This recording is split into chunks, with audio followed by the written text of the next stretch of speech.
Bueno, muy buenos días a todos. Es una bendición poder estar una vez más con ustedes y quiero hoy compartir a propósito de este tema, la cuota de la aflicción, la cuota de la aflicción para ser engrandecidos. Es como cuando uno desea adquirir algo importante, algo grande, algo que uno desea. Y hay cosas que no se pueden obtener de un solo tajo. Hay cosas que no se pueden comprar de una sola vez, de una sola manera. Implica un proceso. Por ejemplo, la paciencia. La paciencia es algo muy grande. A veces usted ha escuchado, o muchas veces usted ha dicho, Dios, y se rasca la cabeza, dame paciencia. Paciencia con la familia, paciencia con un aprendizaje, paciencia con el cónyuge, con los hijos, paciencia con el trabajo, paciencia en el tráfico, paciencia. Y Dios no nos inyecta, ya, ahí tienes paciencia. La paciencia hay que conquistarla. La paciencia hay que poderla agarrar y no es fácil porque requiere un proceso. Es ese tipo de cosas que se requiere ir como pagando cuotas hasta que por fin pagué la última cuota y ya soy propietario, ya soy dueño de esto que tanto he anhelado adquirir, que no está a nuestro alcance. Son ese tipo de cosas que ni el más adinerado de este planeta, la persona con más dinero, no podría comprarla de una sola vez. Y soy el dueño de la paciencia.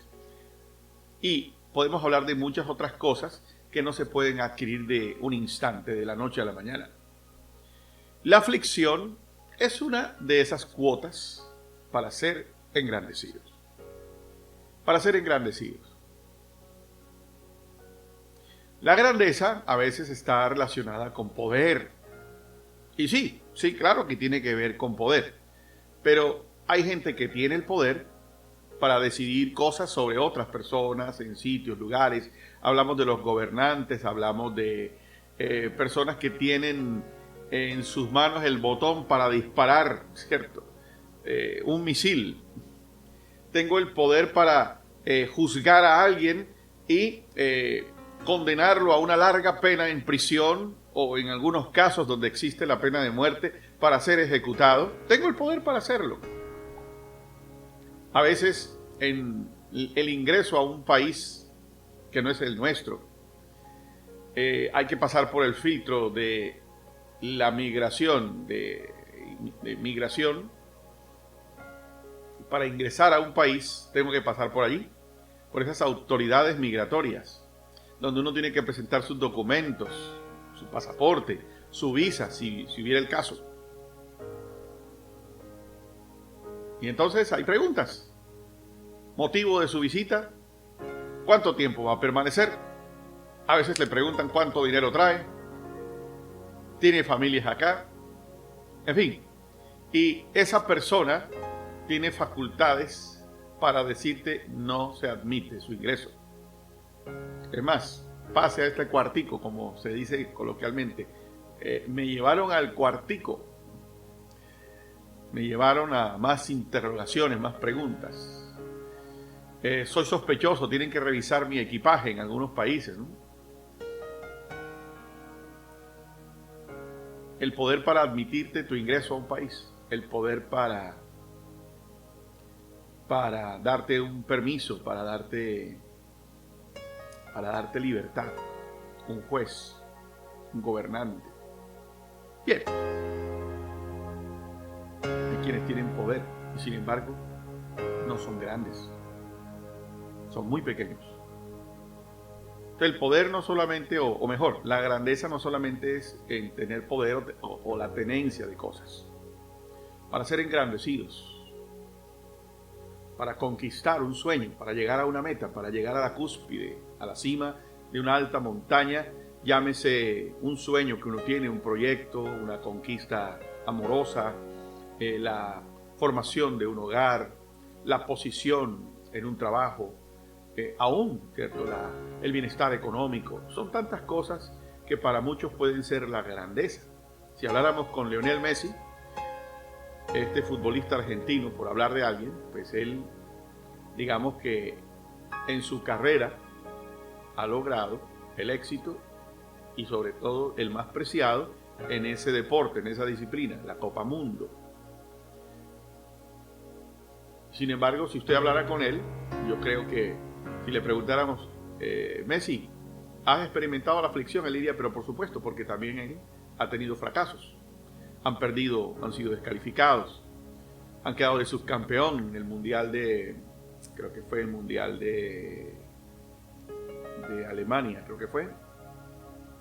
Perdieron de subcampeones y claro, él se le veía la cara y fue el mejor jugador, pero uno le veía la cara de desazón.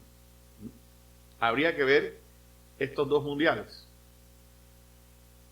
su cara de desazón, de desconcierto, a diferencia de ahora que recientemente ganaron y alzaron la Copa Mundo. Qué felicidad, qué alegría. Usualmente es un jugador que no es muy emotivo, digamos, en su forma de ser, pero ese día uno lo veía contento, feliz. Pero claro, habían conquistado, habían llegado a la cúspide de ese gran sueño, de esa gran meta. Y bien merecido, por supuesto.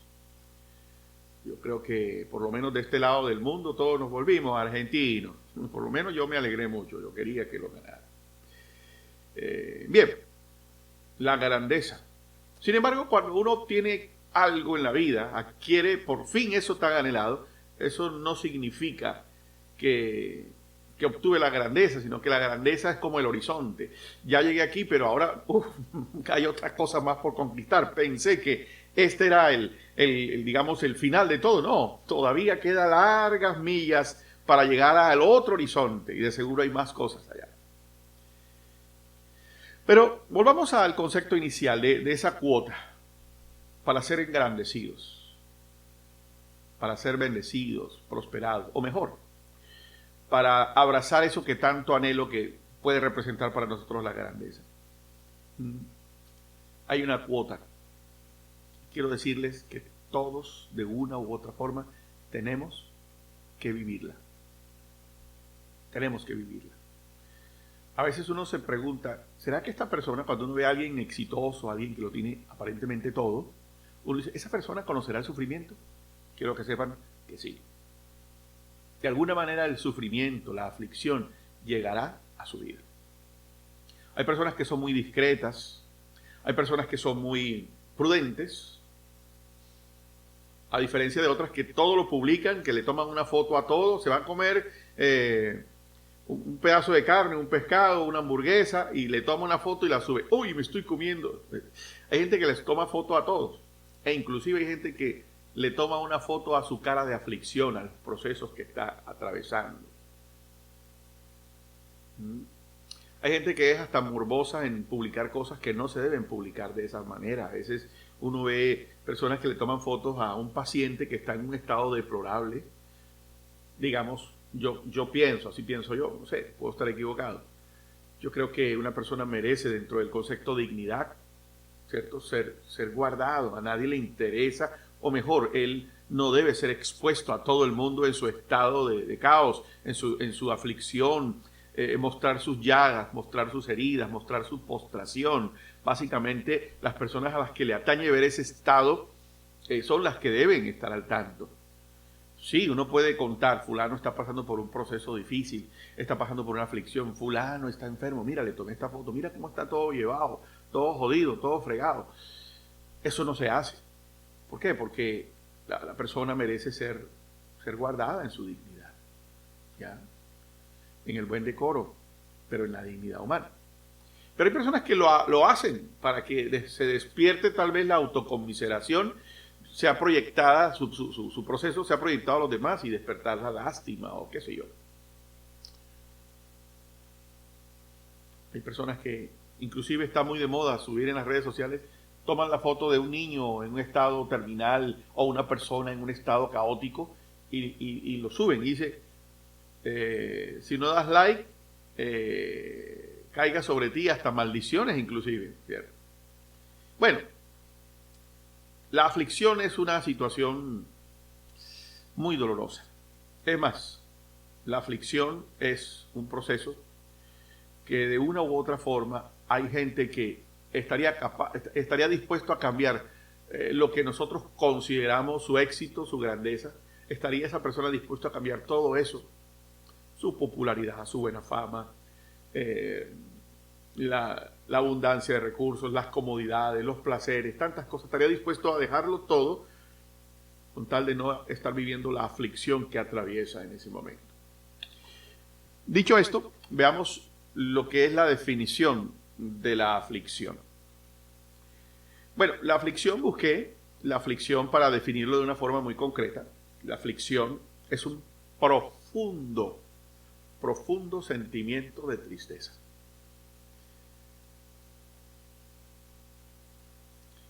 De pesar, de pena, de dolor, de sufrimiento. También se puede definir como un estado crítico de dolor.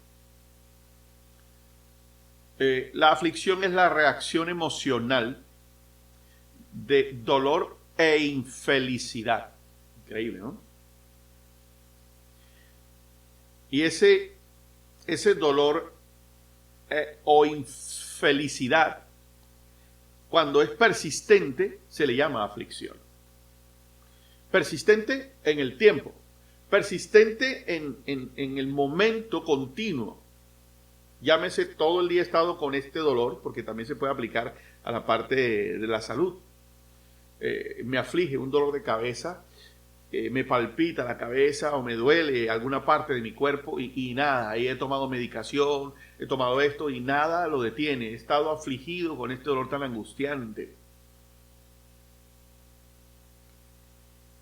Había un jugador argentino llamado Gabriel Batistuta, bueno, todavía vive, y él, pues como futbolista, tuvo muchas lesiones en los tobillos, en las piernas. Futbolista es alguien que sufre mucho. Hay que verle. En estos días vi una entrevista que le hicieron a Faustino Asprilla, jugador colombiano, exitoso, y él mostró sus piernas y está llena de cicatrices. Y estas son las marcas de un guerrero. Un gol, ¿cierto? Ser un goleador es el resultado de tener que sufrir muchas aflicciones, de golpes, de zancadillas, de faltas y hasta de lesiones, de fracturas inclusive. Dolor persistente en el tiempo. Hay gente que tarda años con una penosa enfermedad. Eso también genera aflicción.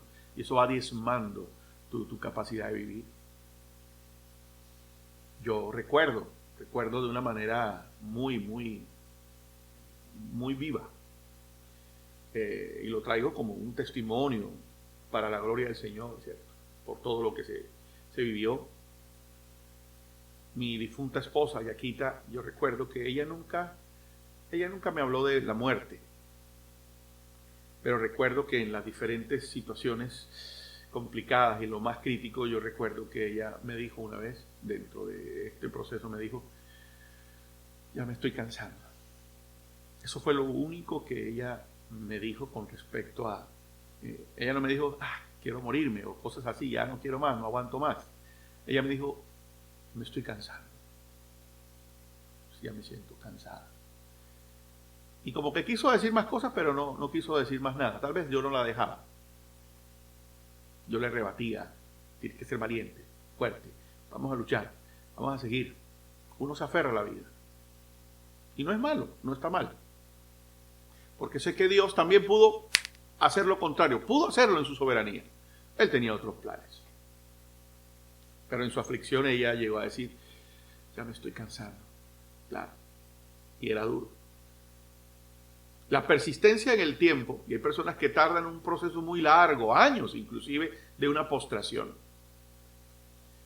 Momento o estación de la vida. Una crisis económica, una crisis familiar, una dificultad de salud, una pérdida. Y hablemos de manera más global, ¿cierto? Lo que viven, por ejemplo, los ucranianos, la aflicción de una guerra, el rechazo, el despido masivo de empleados de una empresa, el quedarse sin empleo, el que tu economía se haya venido al piso, la pérdida de un ser querido, un duelo.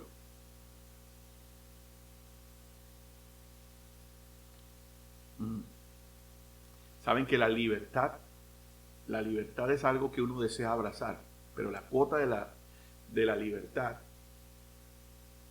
una de las cuotas importantes para obtener la libertad es la verdad.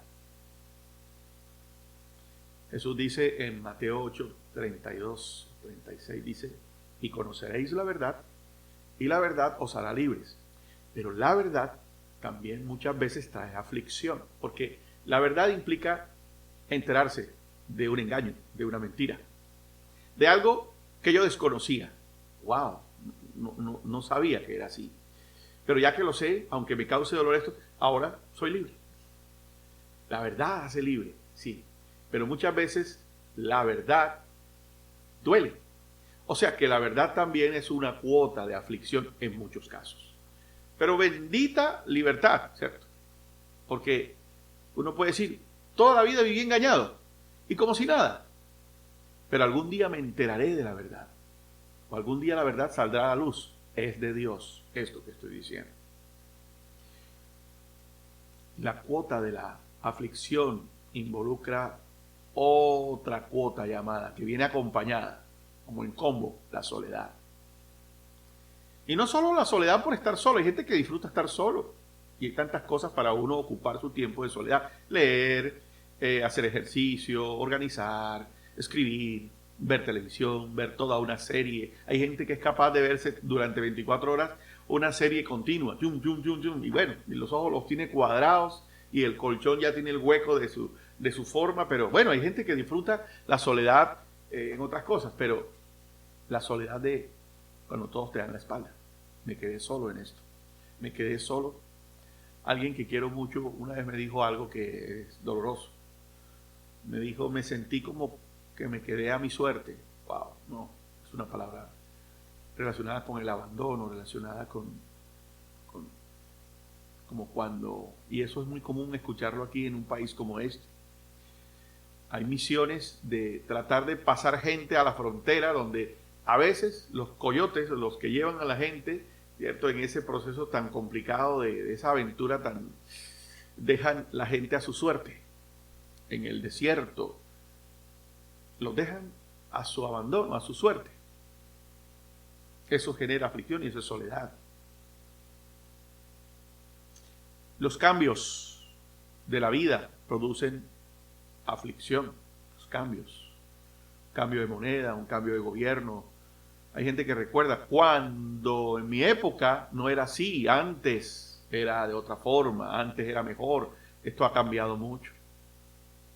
Pero los cambios o las transiciones, por ejemplo, crecer, duele. Yo recuerdo cuando yo estaba en mi adolescencia, en mi preadolescencia, en pleno desarrollo, me dolían las rodillas, las piernas. Y recuerdo que mi mamá me llevó al médico y el médico dijo, no, eso se llama crecimiento, su hijo está bien. Lo que pasa es que yo era chaparrito, me decían Arnold, ¿te acuerdan del muchachito ese negrito de baja estatura en una serie americana? A mí me decían Arnold. Pero después empecé a crecer. Después tuve en mi experiencia militar, en el ejército, ¿cierto? En la academia militar, y ahí me robustecí un poco más, entonces ya no era Arnold, me decían Tyson. Los cambios, pero ese cambio de Arnold a Tyson implicó dolor, implicó bullying, implicó cosas. Algunos me dicen gordo, otros te dicen chaparro, otros te dicen flaca.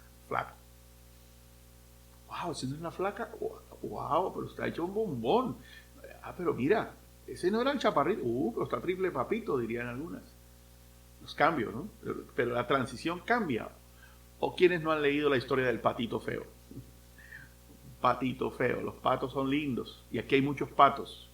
Cuando van creciendo, pues ya se van poniendo más feitos. En cambio, los cisnes no son muy bonitos. De pollitos, son un poco feitos, pero a medida en que van creciendo, se van poniendo hermosos. Un cisne es más hermoso que un pato. Está en su cambio, en su transición, pasa por una aflicción. Hay decisiones que generan aflicción. me tocó tomar una decisión, la decisión de dejar, la decisión de quitar esto de mi vida, de apartarme de esto, la decisión del no más, la decisión de decir sí, pero implica dejar algo que quiero, pero también quiero esto. Y esto es importante y es mejor. Y después que lo adquiero, me generó aflicción, pero luego me doy cuenta que el tomar esa decisión luego me permite abrazar aquello que aparentemente dejaba. O sea, así es la vida, las transiciones y tantas otras cosas. Dicho esto, vamos al pasaje que nos ocupa en esta oportunidad. Filipenses 2 del 5 al 8. Búsquenlo, anótenlo, por favor. Filipenses 2 del 5 al 8. Miren lo que dice el apóstol Pablo. El apóstol Pablo está hablando acerca de la aflicción. Y está colocando nada más y nada menos que como ejemplo a Jesús, nuestro Señor, nuestro Mesías, nuestro Salvador, nuestro Rey, nuestro hermano mayor, nuestro Cristo, nuestro Redentor, nuestro Rey, nuestro todo. El Hijo de Dios, el que nos compartió a su Padre para siempre, el que nos dio de su paternidad. Somos hijos de manera definitiva, irrestricta. Y nos dio la cereza del postre, lo más preciado, el deleite y la dulzura del Espíritu Santo. Somos templos de Él.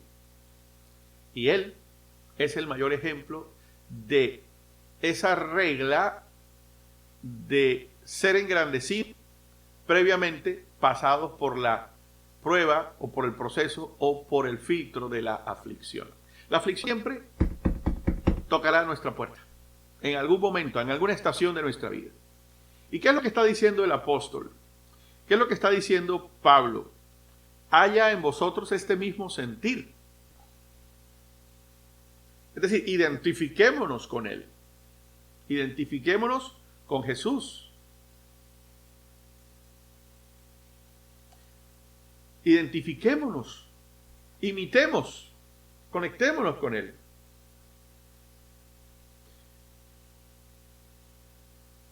El cual, siendo en forma de Dios, no estimó ser igual a Dios como a cosa que aferrarse. Es increíble que Jesús en muchas ocasiones hizo desplegar su poder para sanar, para predicar, para resucitar, para tantas cosas. Pero nunca usó de su ventaja como Dios para sobrepasarnos a nosotros en la convivencia humana. No, Él vivió como nosotros, como humanos. También sufrió las vicisitudes y penurias que vive un ser humano aquí en este mundo. Él las vivió. Él vivió la escasez, la pobreza. Vivió como cualquiera de nosotros. Él no echó mano de su divinidad para superar. Es decir, hace calor, pero tengo incorporado el aire acondicionado de lo celestial. No, Él también. En momentos de calor vivió el calor que vivía la gente.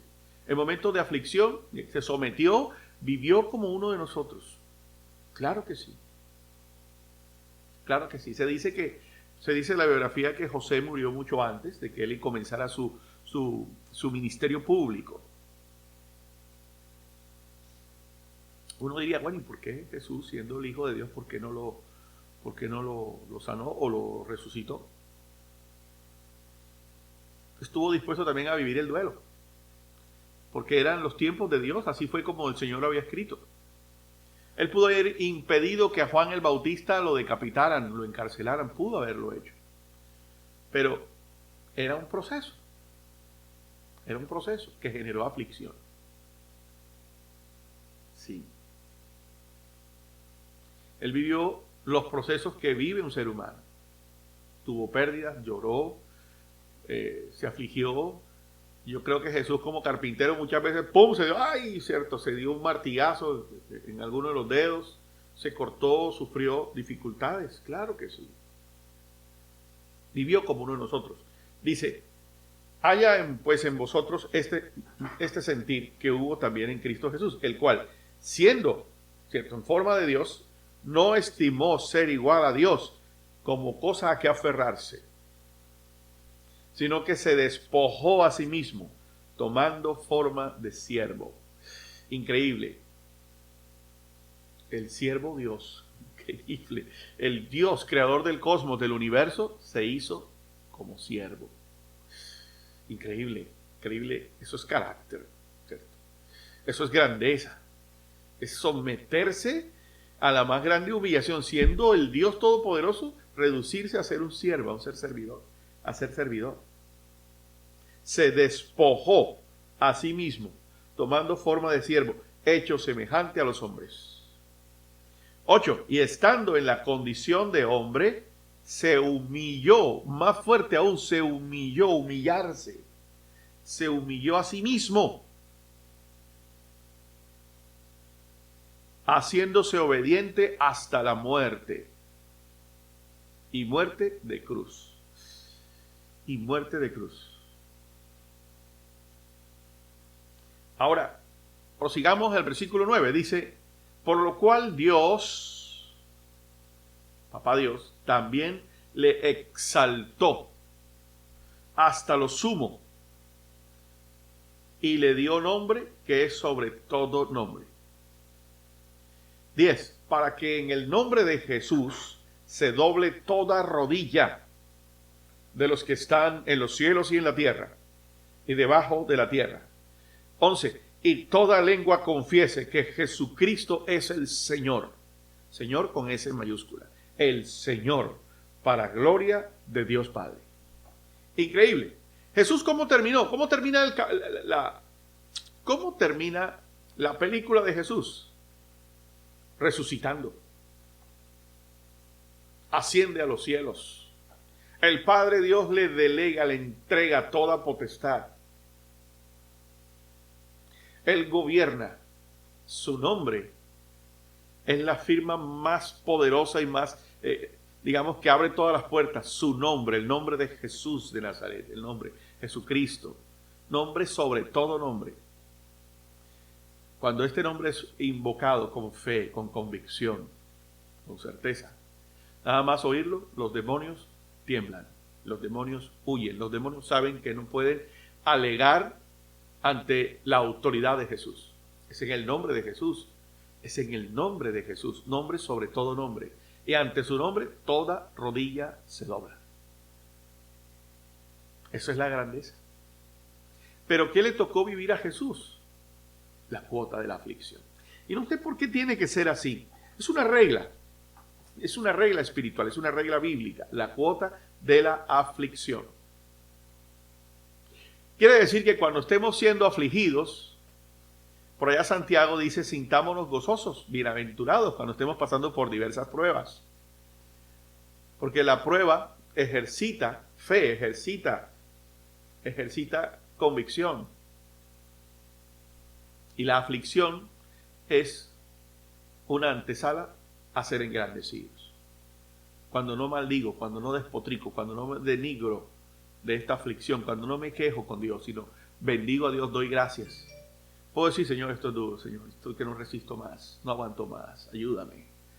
La oración más corta que yo encuentro en la Biblia es la de Pedro cuando se estaba hundiendo en el agua. Señor, sálvame, sálvame, perezco. Sálvame que me hundo, ¿cierto? Sálvame, Señor. Ya no puedo más. Pero no denigro, Señor, si tú en tu soberanía estás permitiendo que atraviese este proceso que es largo y que parece que nunca va a terminar. Pero yo, Señor, te doy gracias, aún por la aflicción. Y nadie lo dice de manera, ¡ay, qué aflicción tan agradable estoy viviendo! No, la aflicción es dura. Es dura. La aflicción es fuerte.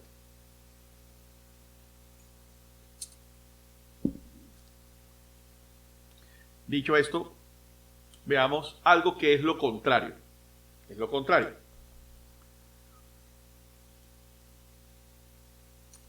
Acuérdense, antes de la grandeza está la aflicción. Miren lo que dice Proverbios 16:18. Proverbios 16:18. Lean conmigo, por favor. Dice en el libro de los Proverbios, capítulo 16, tengo aquí en la escritura esta joya, esta perla, esta gema que dice, oigan bien, antes del quebrantamiento es la soberbia, mejor es humillar el espíritu con los humildes que repartir despojos con los soberbios. Dice, antes de la humillación, leamos el 18. Bueno, dice, antes del quebrantamiento es la soberbia, y antes de la caída la altivez de espíritu.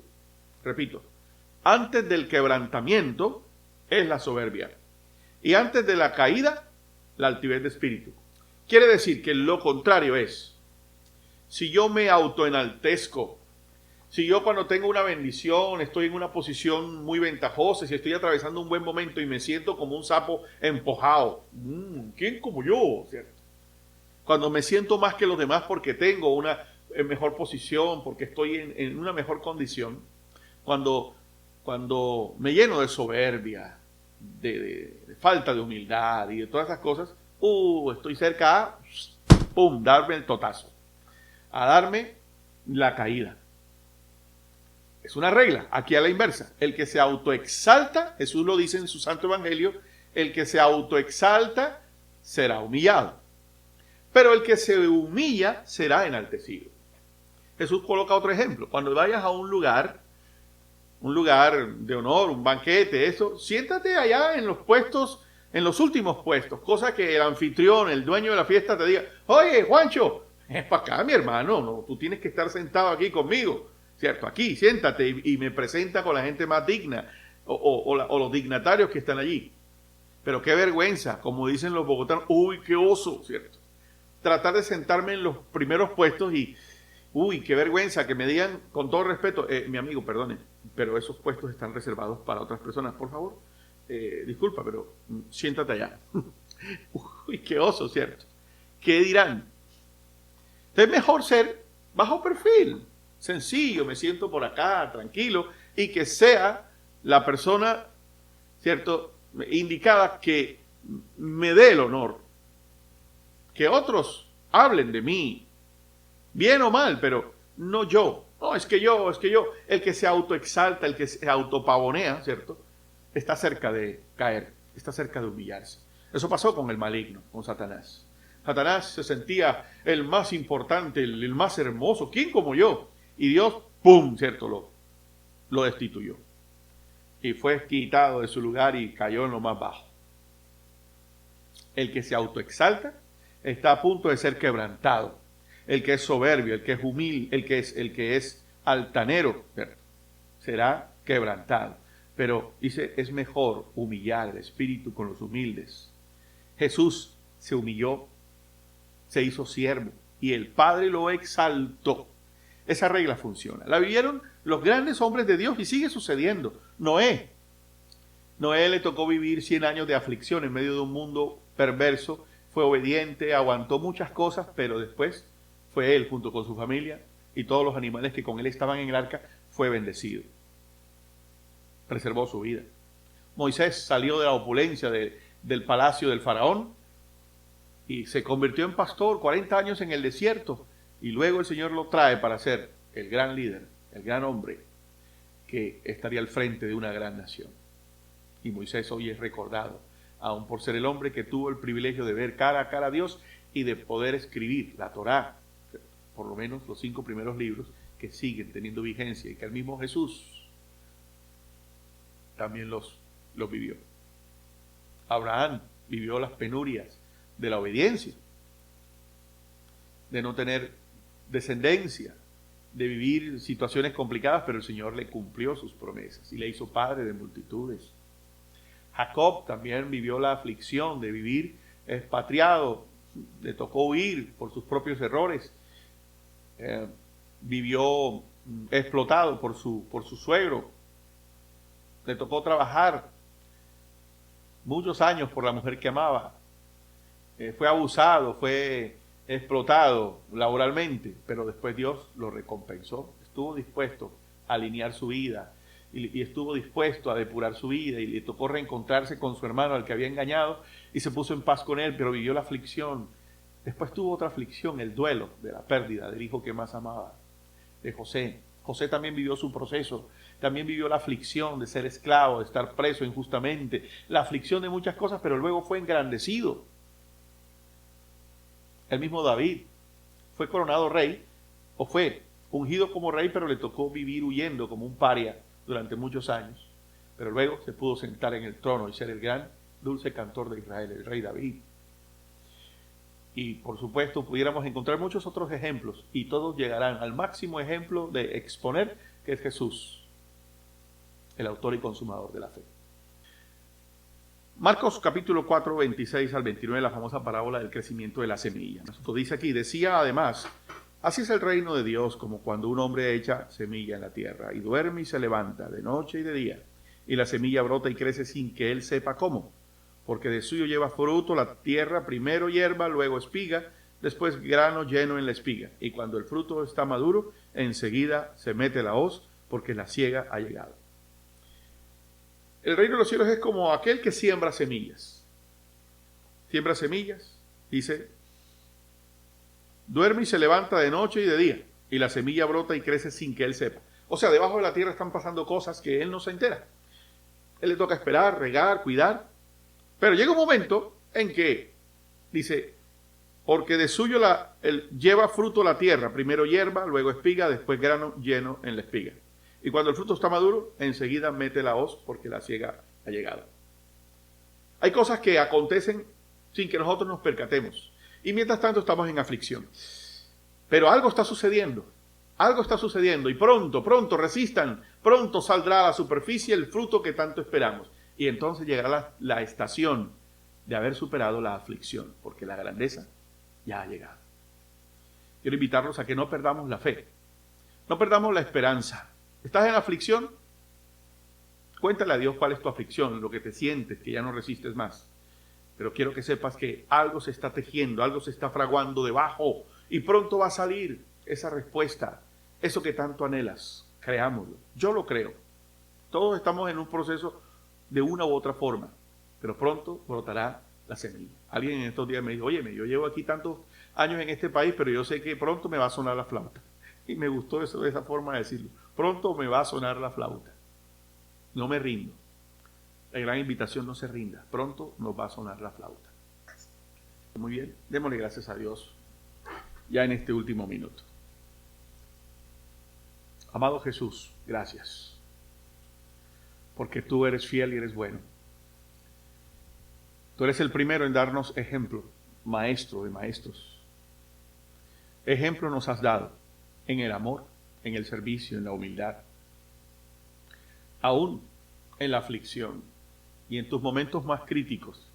También tuviste angustia, también tuviste esa crisis antes de ir a la cruz, y sin embargo te esforzaste por ser obediente hasta la muerte y complacer la voluntad de tu Padre, que es nuestro Padre también. Y entender que la aflicción que viviste aquí en medio de nosotros luego fue recompensada con el engrandecimiento. Ahora eres el Señor de señores. Tu nombre es grande. Tu nombre es soberano por encima de todo. Tu nombre hace temblar las columnas del infierno. Tu nombre es libertad, es paz. Hace enmudecer la tormenta de nuestra aflicción. Tu nombre restaura, regenera las células de la enfermedad y las transforma en células saludables. Tu nombre invoca desde la misma muerte a la vida. Tu nombre es sobre todo nombre. Pero viviste la cuota de la aflicción, la viviste. El dolor, la tristeza, la soledad, la injusticia, el maltrato, tantas cosas. Hoy nosotros, amado Jesús, te damos gracias por ese ejemplo y queremos, Señor, tener ese mismo sentir, como dice el apóstol Pablo. Y entonces, hoy, Señor, estamos dispuestos a vivirla hasta el último momento, sabiendo que después de la aflicción viene el enaltecimiento, la recompensa, la exaltación, pero no la nuestra, sino la que tú le das a aquellos que son fieles y confían en ti hasta el final. Por eso hoy bendigo, Señor, la aflicción que cada uno puede estar viviendo. ¿Qué aflicción estás viviendo hoy? Dios lo sabe y tú lo puedes dialogar con Él. Hay cosas que son muy privadas, muy personales, por supuesto. Nuestra desnudez no es para andarla exhibiendo. Nuestra desnudez es algo muy privado, muy íntimo delante de Él. Desnudo mi corazón delante de ti, Señor. Dile, desnudo mi escasez, mi dolor, mi tristeza, desnudo delante de ti lo que estoy viviendo, lo que tú conoces. Y estoy dispuesto, simplemente dile, dame fuerzas para resistir, fuerzas para soportar, fuerzas para aprender a sacar la enseñanza en medio de estos procesos. A ser refinado, por decirlo de alguna manera, a ser depurado. En ese crisol de formación donde está siendo depurada toda impureza de mi vida, porque sé que me vas a dar, me vas a confiar, me vas a dar un voto de confianza de algo grande. Y cuando ese momento llegue, mi corazón debe estar preparado para que la grandeza no me haga daño, para que la grandeza no me corrompa, no me desvíe, no me haga apartarme de ti, Señor. Muchas gracias por ser fiel, por ser bueno. Gracias porque aún en medio de la crisis, tú estás conmigo. Y bien como el apóstol Pablo dice, por allá en la segunda carta a los Corintios, es hermoso saber que aunque estemos pasando por diversas dificultades, por diversas pruebas. ¿Cuáles son las pruebas? Pablo hablaba acerca de, estoy viviendo momentos duros, difíciles. Según a los Corintios, en el capítulo 4, versículos del 5 al 12, dice así, este campeón que fue refinado en la aflicción y que aprendió y que comprendió que ese proceso luego terminaría en ser engrandecido y cómo sus enseñanzas, sus cartas siguen edificando a la iglesia de Cristo en este tiempo aún. Porque no nos predicamos a nosotros mismos, sino a Jesucristo como Señor y a nosotros como nuestros siervos por amor de Jesús. Porque Dios, que mandó de las tinieblas, que mandó que las tinieblas resplandeciese la luz, es el que resplandeció en nuestros corazones para iluminación del conocimiento de la gloria de Dios en la faz de Jesucristo. Pero tenemos este tesoro en vasos de barro, para que la excelencia del poder sea de Dios y no de nosotros.